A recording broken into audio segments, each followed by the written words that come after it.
Hi അസ്സാം വലൈക്കും welcome to my channel. എന്തൊക്കെയുണ്ട് വിശേഷം? എല്ലാവരും സുഖമാണെന്ന് കരുതുന്നു. അൽഹംദുലില്ലാ ഞാനും സുഖമായിരിക്കുന്നു. ഇന്ന് നമ്മൾ പുതിയൊരു വീഡിയോയുമായിട്ടാണ് വന്നിട്ടുള്ളത്. മഷ്റൂം ബിരിയാണി അഥവാ കൂൺ ബിരിയാണി അത് എങ്ങനെ പെട്ടെന്ന് വീട്ടിൽ തയ്യാറാക്കി എടുക്കാം എന്നുള്ള ഒരു വീഡിയോയാണ് കേട്ടോ. വീഡിയോ സ്കിപ്പ് ചെയ്യാതെ തന്നെ കാണണം. ആദ്യമേ ഒന്ന് ലൈക്ക് ചെയ്യണം. അപ്പോൾ നമുക്ക് നേരെ വീഡിയോയിലോട്ട് പോവാം. അതിന് വേണ്ടിയിട്ട് ഞാനിവിടെ ഒരു അരക്കിലോൻ്റെ മേലെ ഉണ്ടാവും കേട്ടോ കൂന്. പിന്നെ കുറച്ച് മല്ലിച്ചപ്പ്, പുതിന, 4-5 തക്കാളി, 2 സവാള, പിന്നെ ഒരു 50 ഗ്രാം ചെറിയുള്ളി, 50 ഗ്രാം ഇഞ്ചി, വെളുത്തുള്ളി 50 ഗ്രാം. ഇതെല്ലാം ഒന്ന് ചതച്ചെടുക്കണം കേട്ടോ. പിന്നെ ബാക്കി വേറെ ഞാൻ എടുത്തിട്ടുള്ളത് ഒരു നാരങ്ങയാണ്. പിന്നെ ഒരു 3/4 കിലോ അരി കേട്ടോ, 3/4 കപ്പ് എടുത്തിട്ടുണ്ട്. പട്ട, ഗ്രാമ്പ്, ഏലക്ക, ഒരു 4-5 ഏലക്ക, 8 ഗ്രാമ്പ്, 2 പീസ് പട്ട, ഇതെല്ലാം 2 പച്ചമുളക്. ഇനി നമുക്കിത് എങ്ങനെയാണ് തയ്യാറാക്കുന്നത് നോക്കാം. അതിന് വേണ്ടിയിട്ട് ഞാനൊരു കുക്കർ അടുപ്പിൽ വെച്ചിട്ടുണ്ട്. കുക്കറിലാണ് കേട്ടോ ചെയ്യുന്നത്. അതിന് വേണ്ടിയിട്ട് അതിലേക്ക് ഇപ്പോൾ ഞാൻ കുറച്ച് ഓയിൽ ഒഴിച്ച് കൊടുത്തിട്ടുണ്ട്. ഒരു 100-150 ഗ്രാമൊക്കെ ഒഴിച്ച് കൊടുത്താൽ മതി കേട്ടോ. പിന്നെ 2 പച്ചമുളക് ഇട്ട് കൊടുത്തിട്ടുണ്ട്. ഇത് ഞാൻ ഓട്ട കുത്തിയിട്ട് ചെറുതായിട്ട് ഓട്ട ഇട്ടിട്ടാണ് പച്ചമുളക് ഇട്ട് കൊടുത്തിട്ടുള്ളത്. ഇനി ഇതൊന്ന് വാടി വരുമ്പോൾ അതിലേക്ക് പട്ട, ഗ്രാമ്പ്, ഏലക്ക എല്ലാം ഇട്ട് കൊടുക്കാം. അത് വാടിയിട്ടുണ്ട് കേട്ടോ. ഇനി നമുക്ക് അതെല്ലാം ഇട്ട് കൊടുക്കാം. ഇനി ഇതിലേക്ക് കട്ട് ചെയ്ത് വെച്ച സവാള ഇട്ട് കൊടുക്കാം. ഇത് കുറച്ച് വാടി വരുമ്പോൾ അതിലേക്ക് നമുക്ക് ഇഞ്ചി, വെളുത്തുള്ളി ചതച്ചത് ഇട്ട് കൊടുക്കാം. ഇത് വാടിയിട്ടുണ്ട് കേട്ടോ.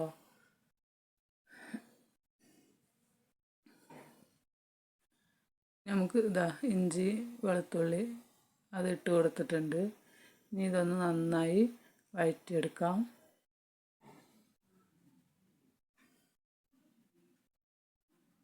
ഇനി ഇതിലേക്ക് നമുക്ക് ചെറിയ ഉള്ളി ചതച്ചത് ഇട്ട് കൊടുക്കാം. ഇത് വാടിയിട്ടുണ്ട് കേട്ടോ.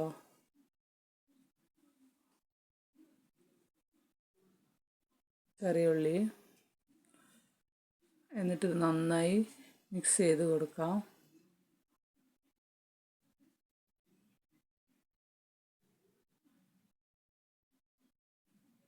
ഇതിലേക്ക് 1 സ്പൂണ് ഉപ്പ് ഇട്ട് കൊടുക്കുന്നുണ്ട്. ഇപ്പോൾ തന്നെ ഇടുന്നത് ഇതൊന്ന് പെട്ടെന്ന് വാടിക്കിട്ടാൻ വേണ്ടിയിട്ടാണ് കേട്ടോ. ഇനി വേണമെങ്കിൽ നമുക്ക് നോക്കിയിട്ട് ലാസ്റ്റ് കുറച്ചും കൂടെ ഇടാം. ഇതൊക്കെ വഴറ്റിയെടുത്തിട്ടുണ്ട്. ഇനി നമുക്ക് തക്കാളി ഇട്ട് കൊടുത്തിട്ടുണ്ട്. തക്കാളി ഞാൻ മിക്സിയുടെ ജാറിലിട്ട് അടിച്ചതാണ് കേട്ടോ. അരിഞ്ഞിട്ടാലും മതി. ഇപ്പോൾ ഞാൻ പെട്ടെന്നാവാൻ വേണ്ടിയിട്ട് ഇങ്ങനെ ചെയ്തതാണ്. നല്ലൊരു മെത്തേഡ് തന്നെയാണ്. മിക്സിയുടെ ജാറൊക്കെ നമ്മൾ വെറുതെ ഇരുന്ന് അരിഞ്ഞ് ടൈം കളയേണ്ട ആവശ്യമൊന്നുമില്ല. മിക്സിയുടെ ജാറിൽ വലിയ വലിയ പീസായി ഇട്ട് കൊടുത്താൽ ഇതുപോലെ പെട്ടെന്ന് അരച്ചെടുക്കാം. പെട്ടെന്ന് വാടിക്കിട്ടുകയും ചെയ്യും കേട്ടോ. പിന്നെ മല്ലിച്ചപ്പും പുതിനയും ഇട്ട് കൊടുക്കുന്നുണ്ട്. ഇനി ഇതിലേക്ക് മസാലപ്പൊടികൾ ഒരു 1.5 ടീസ്പൂൺ മല്ലിപ്പൊടി, 1 ടീസ്പൂൺ മഞ്ഞൾപ്പൊടി, 2 ടീസ്പൂൺ മുളക് പൊടിയാണ് എടുത്തിട്ടുള്ളത്. ഇപ്പോൾ ഇതിവിടെ വാടിയിട്ടുണ്ട്.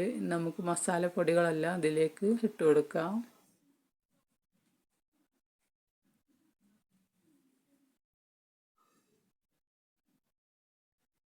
ഇനി നമുക്കിതിലേക്ക് നാരങ്ങ പിഴിഞ്ഞത് അത് ഒഴിച്ച് കൊടുക്കണം കേട്ടോ. അപ്പോൾ ഈ മസാലേൻ്റെ പച്ചമണമൊക്കെ ഒന്ന് മാറട്ടെ. അപ്പോൾ നല്ല റെഡി ആയിട്ടുണ്ട്. ഇനി നമുക്ക് നാരങ്ങ നീര് ഒഴിച്ച് കൊടുക്കാം. അത് കുരു ഇല്ലാതെ ഒഴിക്കണം കേട്ടോ. അല്ലെങ്കിൽ നമ്മൾ ചോറ് കഴിക്കുമ്പോൾ ആ കുരു കടിച്ച കയ്പ്പ് വരും. അതുതന്നെയാണ് കുരു ഇല്ലാതെ നീര് മാത്രം ഒഴിച്ച് കൊടുക്കണം. ഇനി നമ്മൾ ക്ലീൻ ചെയ്ത് വെച്ച കൂന് ഇതിലേക്ക് ഇട്ട് കൊടുക്കാം. ഇട്ട് നല്ല മിക്സ് ചെയ്തിട്ടുണ്ട്. ഇപ്പോൾ ഇനി വെള്ളം നമ്മൾ എത്രയാണോ അരി എടുത്തത് അതിൻ്റെ ഡബിള് ഒരു മുക്കാൽ പാട്ടയല്ലേ, ഇതുപോലെ ഒരു മുക്കാൽ പാട്ടയും കൂടെ ഒഴിക്കണം കേട്ടോ. അങ്ങനെ രണ്ടളവ്, ഒരു കപ്പ് അരിക്ക് 2 കപ്പ് വെള്ളം, അങ്ങനെ അതേ അളവ്. ഇതിപ്പോൾ 1/4 കപ്പാണ് ഉണ്ടായിരുന്നത്, അതുകൊണ്ട് ഞാൻ 2 പ്രാവശ്യമായിട്ട് 1/4 കപ്പ് ഒഴിക്കുന്നുണ്ട്. പെട്ടെന്നാവാൻ വേണ്ടി വെള്ളം ഞാൻ ആദ്യമേ തിളപ്പിച്ച് വെച്ചതാണ് കേട്ടോ. പച്ചവെള്ളം ഒഴിച്ച് തിളച്ചാലും മതി. ഉപ്പ് കുറച്ചും കൂടെ ഇട്ട് കൊടുക്കുന്നുണ്ട്, 1/2 ടീസ്പൂണും കൂടെ.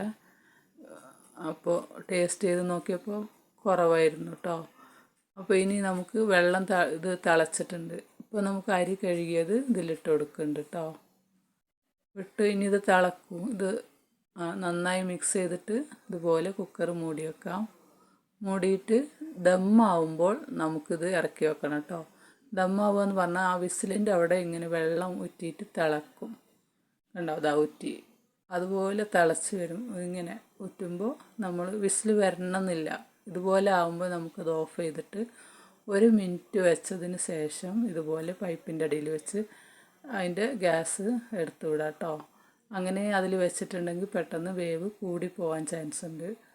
അപ്പോൾ ഇനിയിപ്പോൾ ഒരു വിസിൽ അടിച്ചിട്ടുണ്ടെങ്കിലും കുഴപ്പമില്ല, പെട്ടെന്ന് നമ്മളതെടുത്ത് ഇതുപോലെ ഗ്യാസ് തുറന്ന് വിടണം, ഇല്ലെങ്കിൽ വേവ് കൂടിപ്പോവും. ഇപ്പോൾ കറക്റ്റ് വേവാണ് കേട്ടോ. ഇത് ഓപ്ഷണലാണ്. ഞാനൊരു 2 ടീസ്പൂൺ നെയ്യ് ഒഴിച്ച് കൊടുക്കുന്നുണ്ട്. ഇല്ലെങ്കിൽ ഒഴിച്ചില്ലെങ്കിലും കുഴപ്പമൊന്നുമില്ല, നല്ല ടേസ്റ്റ് ഉണ്ടാവും. പിന്നെ ഇനി നമ്മൾ ഇതിപ്പോൾ തുറന്ന് നോക്കി വേവ് കുറവുണ്ടെന്നൊക്കെ തോന്നുകയാണെങ്കിൽ അത് ഒന്നും കൂടെ മൂടി വെച്ചാൽ മതി, കുറവാകില്ല. ഞാനിവിടെ ബുള്ളറ്റ് അരിയാണ് എടുത്തിട്ടുള്ളത്. പിന്നെ അത് കറക്റ്റ് വേവ് തന്നെ ആയിരിക്കും.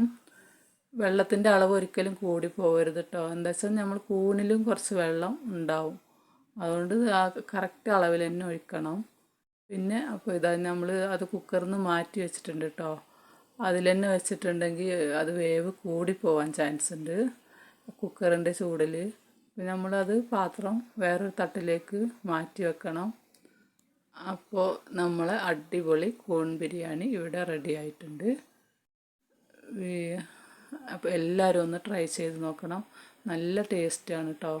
ഇത് ഈ മസാലയൊക്കെ ഇതിൽ ചോറിൻ്റെ കൂടെ മിക്സ് ആവണോണ്ട്.